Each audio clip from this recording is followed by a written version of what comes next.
Tuis, Johnny, mag ek die stelling maak om te sê hierdie was seker nog die beste wedstryd van die Noord-Suid toernooi tot dusver? Ja, I must tell you, I mean, what an incredible game.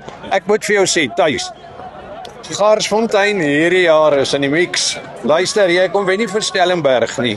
Wen vir Stellenberg en dan kom maak jy 'n massiewe statement teen Boyside. Wat 'n team. Hulle verdediging is ongelooflik. Hulle guts and determination is ongelooflik. En weet jy wat kom ek agter? Hulle speel volkome rugby tuis, gaan so net. Hulle sien nie spasie, hulle skop in die spasie, hulle het great vleuels wat chase die hulp en hulle sit Boyside onder pressure. Met daai verdedigingslyne en daai aanval met die skoppe, is dit baie moeilik vir Boyside aan terug te bring. Ja, dis presies wat jy daar sê, Johnny. Jy het drie maniere om spasie aan te val. Is of jy run in daai spasie in, of jy pas die bal in die spasie in, of jy skop die bal in die spasie in.